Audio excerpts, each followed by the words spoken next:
Hi guys, welcome back to my channel. I'm Megan here, the faithful fibromyalgia warrior. It's been about 2 weeks since my last video.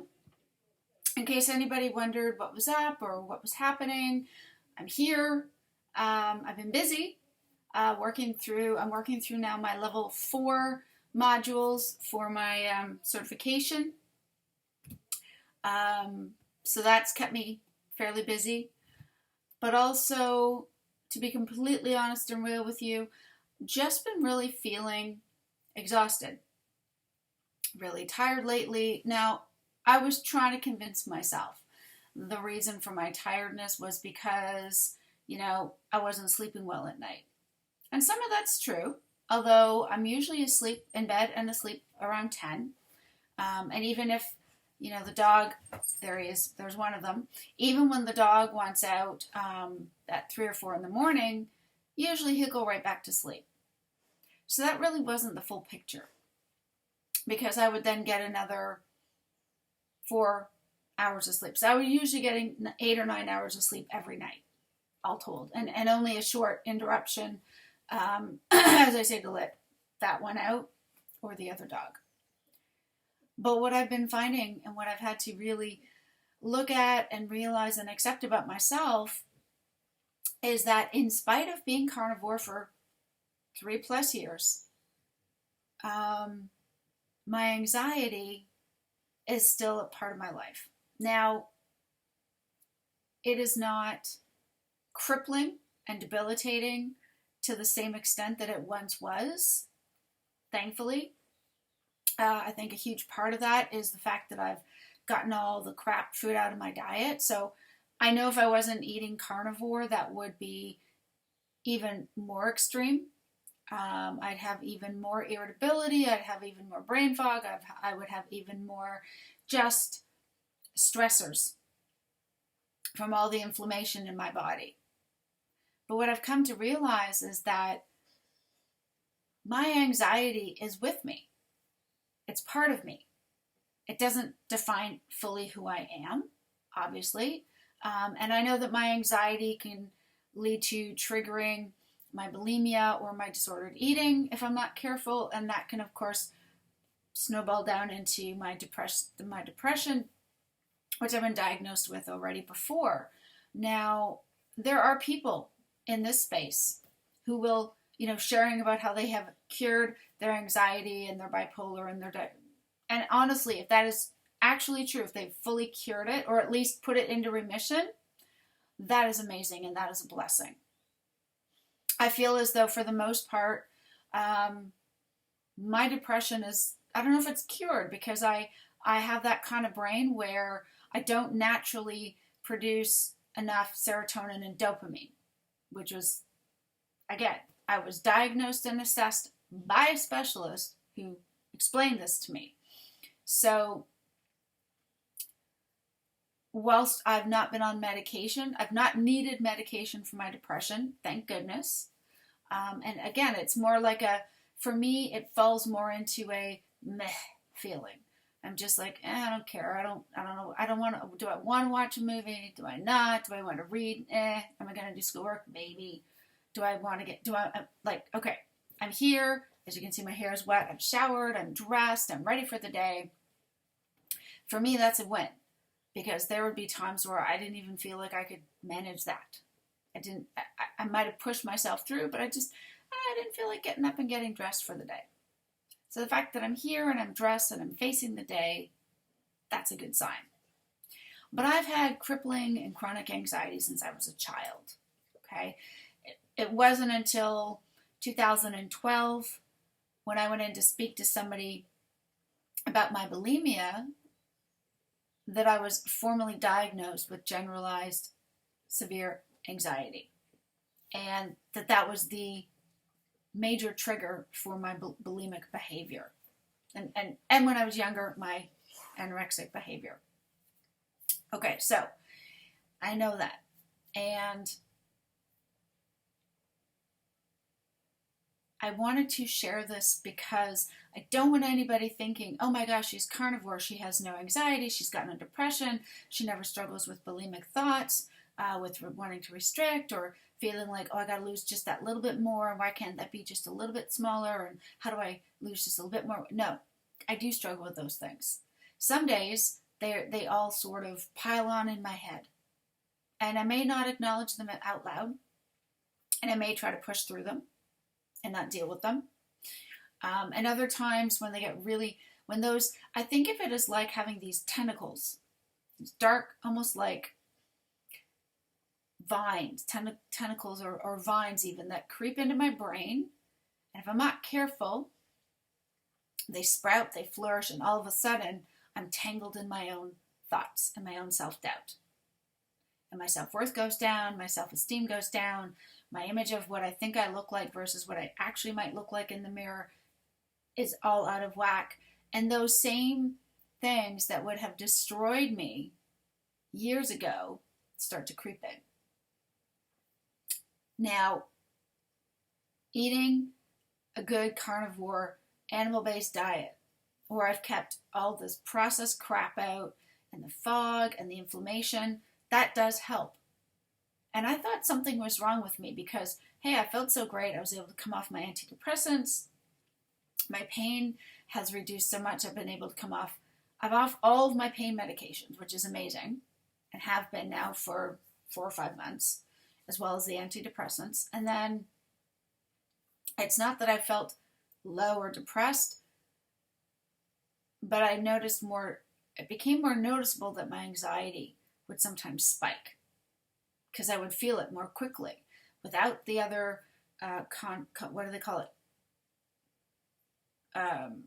Combined issues being a factor. So I wasn't dealing with IBS bloating. I wasn't dealing with brain fog from fibromyalgia. I wasn't dealing with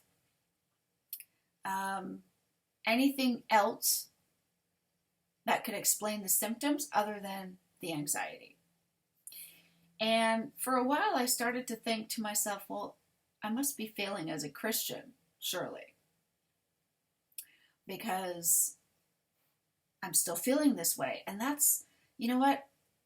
That's when I was reminded of Paul, where he spoke and he shared how he had, we don't know exactly what his particular struggle was, but there was a struggle that he had in his life, whether it was some sort of an emotional thing like anxiety, whether it was a physical struggle, that he asked God to take away, and God did it. And he talked about it as being a thorn in his side, but that in the end it was going to help him to develop his faith and to be even more committed. I'm paraphrasing, of course. And that's what I realized. You know, some people, if they're lucky enough and the state of their anxiety and depression is not so severe that they have to stay on medications for life, they're lucky. And that's me. That I realize mental health conditions ebb and flow to certain degrees. And we all go through times where we feel low, where we feel depressed, where we feel anxious about things. And when it becomes an actual condition like I have, where it's ongoing anxiety, crippling to the point of I can't make any decisions, I don't want to leave the house, I don't know what I'm going to wear, to like even trying to decide what to wear clothing wise was crippling. Oh my gosh, that makes me look fat. I don't look good in that. That doesn't suit me. It's going to get too warm and then too hot and then too warm. Even silly things like that would cause me to have pain, physical pain, as a result of my anxious thoughts. Even knowing from Matthew chapter 6 and verse 33 that do not be anxious, for God will take care of us. And I do understand that, and I do believe that, and I have that faith. What I wanted to share was that we can have a devout and true and deep faith in God and trust so many kind of future things to Him and still struggle with anxiety and still have depression and depressed feelings. And whether we are on medication or not, it doesn't mean we are no longer faithful. And I had to come and accept that about myself, that I can end up with absolutely crippling anxiety over ridiculous, what would seem to be ridiculous things, but in my head become a major source of worry. Okay? And yet, in other ways, I would still have faith. We went to see a band September 23rd. Awesome, heavy band called Lord of the Lost. Amazing. We took our son as an early birthday present. Got tickets. We needed to get a couple of supporter carer tickets to go with them. And generally what you do is you buy the tickets, you email their access people, they send you a link, and you're sorted and you're good to go. Well, whoever was in charge of the companion carer tickets didn't check their emails or didn't respond, or something happened. And so for me, I was completely tied up in knots. I was having digestive issues. I was having painful bloating. I felt nauseous. I had a headache. Everything hurt. All because somebody didn't get back to me right away. My husband's like, okay, so we'll have to go to the ticket booth. We'll have to go to the ticket office early. There's proof that you've sent the information, that you've emailed. We've paid for the 2 we're supposed to pay for. I'm sure it's not a problem. They still have other tickets available. The event isn't fully sold out yet. We'll be fine. And up until we got to the ticket booth and had them sort it for us, and yes, all 4 of us got in, I was tied in knots. Even though I tried to tell myself, but God is faithful, God is in charge, it's all going to be fine, it's going to all work out, it always does, blah, blah, blah. I was overwhelmed with crippling anxiety. I could barely eat. Everything I tasted made me want to be sick. And then as soon as everything was sorted, all of a sudden, my gut relaxed. My bloating eased. My pain eased back. And we went out. We had a meal ahead of time.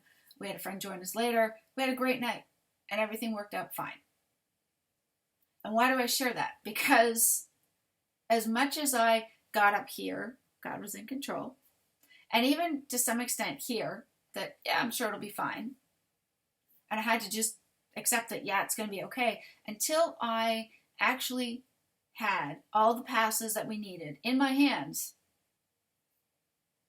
that physical, being locked in physically to that anxious moment, I couldn't let go of it. I wanted to, but I couldn't. I was physically like this. And I share that because for me, as I'm working through my certification and wanting to make content regularly and wanting to stay on top of different things and making a point of, I get out of the house, I try to get out of the house at least once every day, whether it's a short little walk with the dogs, or I get in my chair, I go into town, I have a coffee there and I read, or I go into town, I have a coffee and I do some schoolwork. There were moments where I just felt like, I don't know, I don't think I can do this. Not feeling it, I can't push through, put it aside. And so for me, learning to not let those feelings make me anxious. Hey, I'm not feeling super awesome. I'm feeling tired. I'll get to it tomorrow. Without the, oh my gosh, what's going to happen if I don't do this? This is going to go wrong, and I'm going to be here, and I'm going to be there. And again, the carnivore diet has not changed. Still eating fatty beef, like ground beef, minced beef, so 20% fat. Plus, I have kind of not had the desire for bacon in a while, but the little breakfast sausages, the chipolatas, I enjoy those. Bit of chicken, definitely, some lamb sometimes, eggs, absolutely. So I'm eating all that. None of that, nothing has changed in that regard.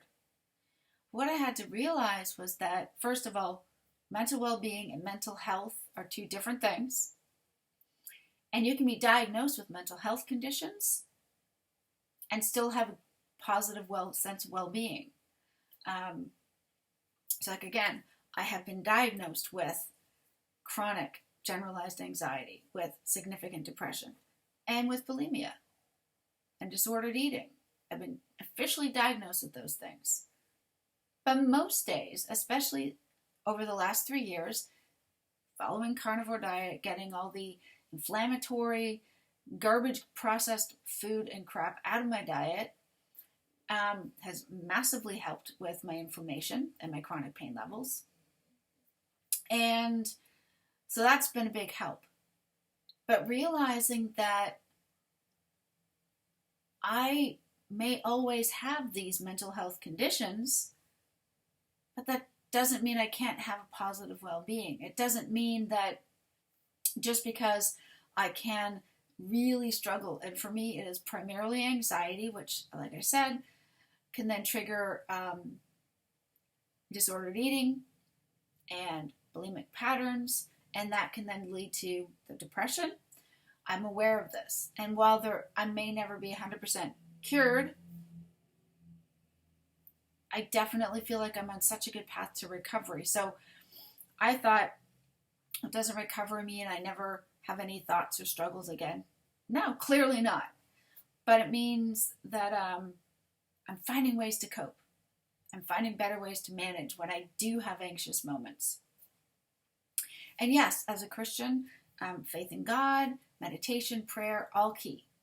But what I found, for me at least, is that sometimes I can have a great study in my Bible, have a great time praying or meditating on God, and then something could happen that causes me anxiety.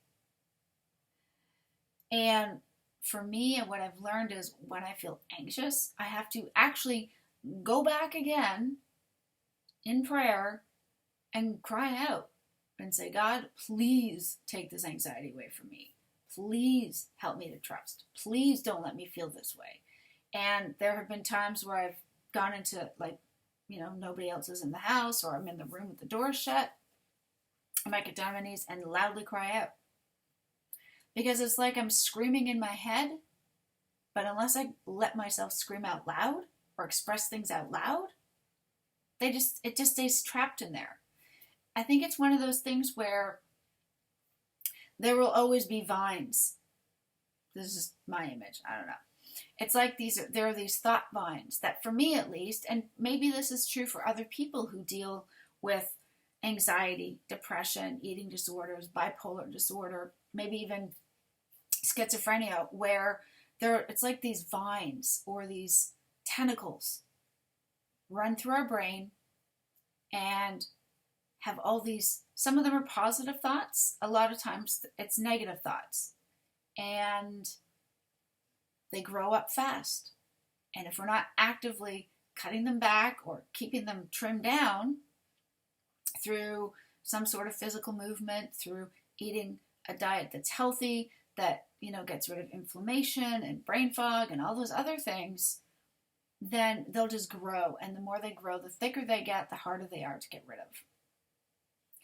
And I know that's a simplified vision, right? That's a simplified way of putting it. And a lot of people maybe put on multiple medications that work for a time and then don't work, and they have to try something else. Gary Gulman, who's a stand-up comedian, we watched a special of his, I think it was from 2019, just before COVID. And he talks about his experience with crippling depression and anxiety and all the multiple different medications he'd been on throughout his life. And how he would have every desire and intention of doing something, and just when it came time to do it, no, I can't be asked. It's too much. And that's how I've felt at times. There are moments where it's like, I just need to get up, get out of the house, even if I just take my power chair, go to the local cafe, enjoy a nice, delicious coffee, and read or do a puzzle, and I'll be fine. But if I'm at a point where I'm trying to muster up the energy just to get in the shower, that's also a possibility. And he is on medication, and he talks very openly about his challenges and his struggles with his own depression and anxiety. And it just made me think, you know what? I want to share where I'm at. So I want to make content every other day, and I want to be able to, get through my studies as quickly as possible. Like ultimately, I'd love to be done by the end of the year. Is that a realistic goal? Probably not, because I'm just barely halfway through my level 4s, and then I've got a whole other level. So maybe by summer next year. We'll see. But when I make a point of saying, yeah, but you know what though? That's okay. If I need to take a full year, that's cool. And trying to believe it, that's a whole other thing. But being able to step back and go, I want to make content. I don't know what to talk about. There's only so many videos I think I can make on eat ground beef and eggs and pork and poultry if you like it, fish if you can tolerate it, go for it. Right? Like, you know, you guys are amazing, but I think there's probably only so many of those videos that I can make and that you'd want to watch. But I hope me sharing where I'm at right now with you guys, maybe that will be of benefit to somebody. And the other thing I want to point out is when I was taking sertraline, which I was given for my depression, and it was apparently supposed to help block some of the nerve pain for my fibromyalgia, which I don't think that's did anything, but it did help with the depression, because at the time the depression was more noticeable than the anxiety. However, while the sertraline worked, it made me feel like a complete zombie. I checked out of, really participating in life, and it did nothing to get rid of the actual anxiety. So that's why I don't take it anymore. For those reasons, okay? Because it has no effect on anxiety. It's not meant for anxiety. It's meant for depression. And fortunately, my depression, I've been able to manage it to the point where most days I wake up, I'm joyful, I'm grateful, I'm glad to be alive. But if you're struggling, and if you are not at that point, I hope this helps you. I hope you can find encouragement. Like I would say to you, if you feel you need antidepressants or some sort of anti-anxiety medication, please take it. I'm not saying don't take it. I'm just saying for me, they weren't able to offer me anything for the anxiety, and what they gave me for the depression eventually no longer was necessary. I was able to level to a place where, for the most part, I feel pretty positive about life. I would say overall my overall well-being is pretty good most days, most of the time, in spite of the fact that I have anxiety, at times very crippling anxiety. Anxiety that, okay, so I'll say it as this. Anxiety that can be crippling, which can lead to my disordered eating patterns and thoughts, which can then lead to the depression. So for me, it's kind of like the reverse. Instead of starting off with a depression that kind of flowed down, it's the anxiety that can, tumble down into everything else. For me. But if you're taking your medication and it is helping you and you are feeling better on it, please take it. Please keep taking it, because there's a reason why you're on it. And if it's helping you, that's fantastic. That is a blessing from God. I hope this is helpful. I really hope this is encouraging to you guys. I want to make videos more often, but as I've already shared, we'll see how I'm feeling, see where things are at with schoolwork, but I'm doing well. I am trying to step back and make sure I take care of my mental well-being so I can encourage the healing of my mental health conditions as I get through this life. Anyways, guys, you're amazing. If this helps anybody, or you think anybody might get something out of it, please share. And as always, feel free to leave your comments. I will see you guys in the next video, hopefully soon. Love you guys. Bye for now.